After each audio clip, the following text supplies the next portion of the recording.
La revue de presse avec Ange, Patrick et Olivier. C'est parti.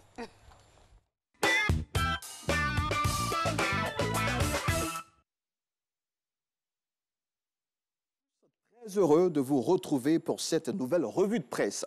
La tournée politique européenne du ministre Kobena Kwasi Adjoumani, le procès de Charles Blé Goudé et la réaction de Simone Gbagbo sont les trois sujets évoqués par la plupart des journaux ivoiriens ce matin.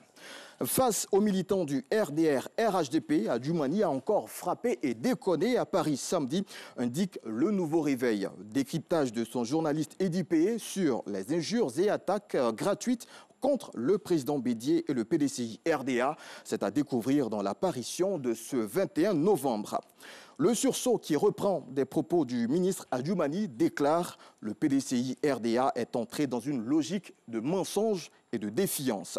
Pour le patriote Adjoumani, de retour de France, notre message est bien passé. La presse de Côte d'Ivoire se fait également l'écho du procès de Charles Blé Goudé. Des officiers français livrent de graves témoignages, révèle Le Nouveau Courrier à sa une. Sur ce sujet, ce quotidien diffuse par ailleurs des révélations de l'hebdomadaire français Le Canard enchaîné. D'après le journal Le Temps, la défense met en pièces les arguments de Bensouda. À l'opposé, parlant toujours de Blé Goudé, le Jour Plus s'étonne. Incroyable, le bourreau des Ivoiriens transformé en ange par ses avocats. Et pourtant, les faits sont là, s'indigne le confrère. La réaction de Simone Gbagbo fait aussi la une des journaux ivoiriens. Front populaire ivoirien, après les dernières décisions de Gbagbo, Simone réagit, lance en une Soir Info. Simone brise le silence, renchérit l'Inter pour le sursaut qui revient. Contrôle du Front populaire ivoirien, Simone Gbagbo choisit son camp et met fin à une grosse polémique. Article à découvrir dans les détails, dans les colonnes de ce quotidien. La presse ivoirienne revient par ailleurs sur une menace de licenciement qui pèse sur 123 agents du groupe Fraternité Matin, dont 11 journalistes. Poursuivons notre revue de presse avec Le Monde Afrique qui dresse un portrait de l'Ivoirien et ex-attaquant de Chelsea, portrait intitulé Didier Drogba pour l'amour du football et de la Côte d'Ivoire.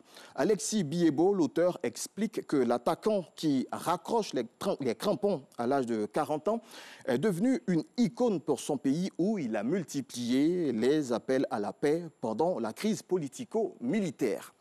La dernière information dans notre revue de presse nous conduit en Égypte grâce au journal L'Inter. D'après ce quotidien ivoirien, un homme très fidèle à sa religion, et bien pour s'affranchir de son ignorance, va prendre l'initiative de regarder un film pour adultes dans un cyber. Surprise, il y découvre son épouse très à l'aise face caméra et qui plus est l'actrice principale. Rouge de colère, il va la rejoindre pour obtenir des informations, niant les faits au départ, elle va finalement avouer qu'elle a tourné dans 11 films de ce genre lors de sa précédente relation. Voilà, Alix Marcelin, c'était notre clé d'œil aux différentes rédactions d'ici et d'ailleurs. Merci de l'avoir suivi. Nos commentaires. Merci Ange, Patrick et Olivier. Merci Franchement, beaucoup. Vous avez des trouvailles. Hein. Je sais pas qui, là, ça c'est vraiment, ça c'est... Nos commentaires.